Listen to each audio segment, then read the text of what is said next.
Joan of France, French, Jeanne de France, Jeanne de Valois, the 23rd of April 1464 to 4 February 1505, was briefly Queen of France as wife of King Louis XII. In between the death of her brother, King Charles VIII, and the annulment of her marriage. After that, she retired to her domain, where she soon founded the monastic order of the Sisters of the Annunciation of Mary. From this order later sprang the religious congregation of the Apostolic Sisters of the Annunciation, founded in 1787 to teach the children of the poor. She was canonized on 28 May 1950 and is known in the Roman Catholic Church as Saint Joan of Valois. O.Ann.M. family. Joan was born on 23 April 1464 in the castle of Pierretout de Briare-Écoute. A trusted supporter of her grandfather, King Charles VII of France, at Nogent-le-Roi in the county of Dreux. She was the second daughter of King Louis XI of France and of his second wife Charlotte of Savoy. Her surviving siblings were King Charles VIII of France and Anne of France. Shortly after her birth, the king signed an agreement to marry her to his second cousin Louis, the Duke of Orléans, later King Louis XII of France, who was aged 2 at the time.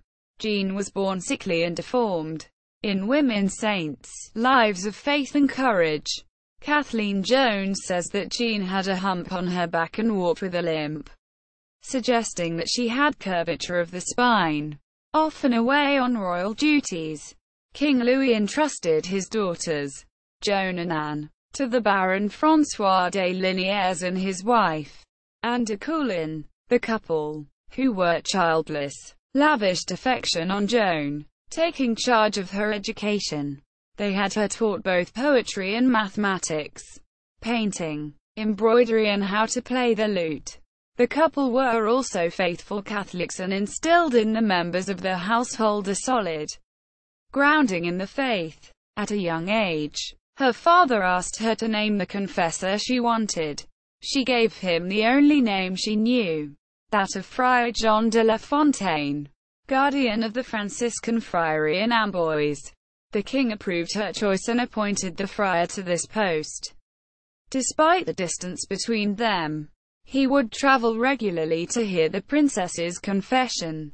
Joan began to develop a strong pleasure in prayer, and would pass long periods in the castle chapel. The baron supported her in this and had a path paved between the castle and the chapel built for easier walking in poor weather. Under the friar's guidance she was admitted into the Third Order of St. Francis. In 1471 King Louis XI ordered the practice of praying the Hail Mary throughout the kingdom for peace. Joan had a strong attachment to this particular prayer. She would later write that it was in that same year that she had received a prophecy from the Virgin Mary that someday she would found a religious community in honor of Our Lady. Marriage. In 1473 King Louis had signed marriage contracts for his daughters. On 8 September 1476, at the age of 12, Joan was married to the young Louis, Duke of Orléans in Montchauchat. Louis of Orléans was compelled to be married to his handicapped and supposedly sterile cousin Joan. By doing so, Louis XI hoped to extinguish the Orléans cadet branch of the House of Valois. Louis was displeased at the forced marriage, and his treatment of his new wife reflected this. King Louis died in 1483 and was succeeded by his son Charles. But as he was still a child, his sister, Anne de Beaujeu, was made regent of the kingdom.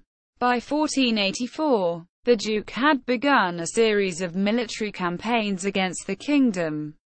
This lasted until 1488, when he was taken captive by the royal forces.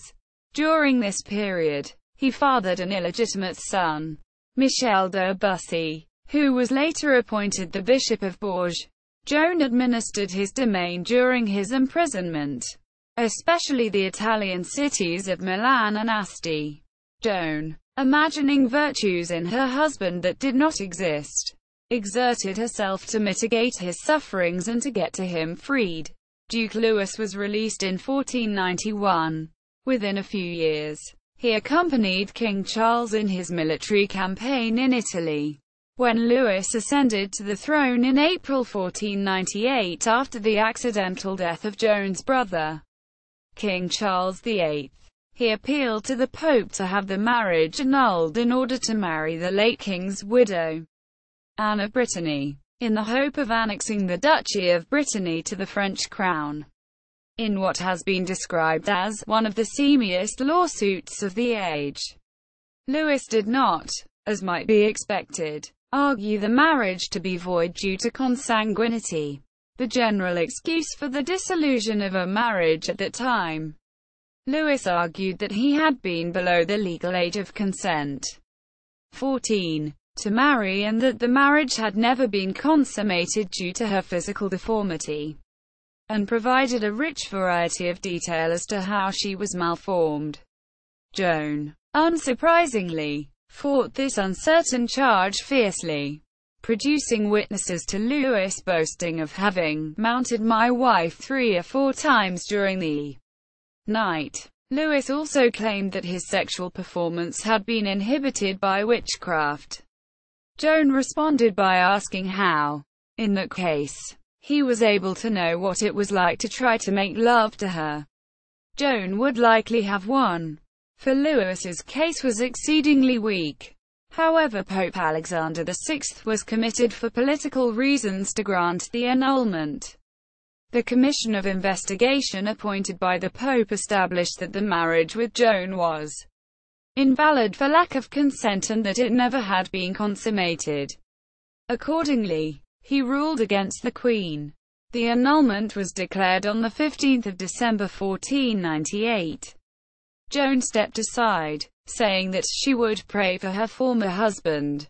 She was made Duchess of Berry and retired to Bourges, capital of the duchy. Religious life and sainthood. Once settled in her new domain, Joan confided to her spiritual director, the Blessed Gabriel Mary, O.F.M., her call to monastic life.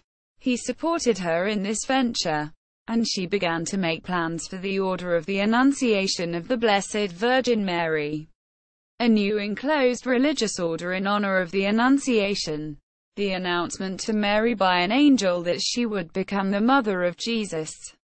Although she was a virgin, it was established as an independent branch of the Poor Clares. By May 1500 she had received 11 postulants, the nucleus of the new order. The rule of life she had written for the order was approved on 12 February 1502 by Pope Alexander. Construction of the first monastery was begun the following year. On Pentecost Sunday 1504, Joan and Friar Gabriel Mary made private commitments to follow the rule, and thereby established themselves as co-founders of the order. On 21 November of the same year, the Feast of the Presentation of Mary, Joan and the other women publicly and legally committed themselves to the order. Joan died on 4 February 1505 and was buried in the chapel of the Annonciade monastery. Her grave, however, was desecrated and her body, found to be incorrupt at that time, was burned by the Huguenots during their sack of Bourges on 27 May 1562. Soon after her death, miracles and healings attributed to her were said to have occurred. The cause for her canonization was begun in 1631 and Pope Benedict XIV beatified her on 21 April 1742. She was canonized on 28 May 1950 by Pope Pius XII. Legacy. The nuns of the Order of the Annunciation of the Blessed Virgin Mary still maintain their way of life in monasteries in France, Belgium, Costa Rica and Poland. The religious sisters serve in Belgium, Burundi, Cameroon, the Democratic Republic of the Congo, France and Guatemala. Ancestry. Notalist. Bibliography. Hale, J. R. Renaissance Europe. Individual and Society. 1480–1520. New York. Harper and Row. 1972. Jones, Terry. Patron Saint Index. Catholic Forum website. Retrieved 27 June 2008. This article incorporates text from a publication now in the public domain. Herbermann, Charles, ed. 1913. Article name needed. Catholic Encyclopedia. New York. Robert Appleton.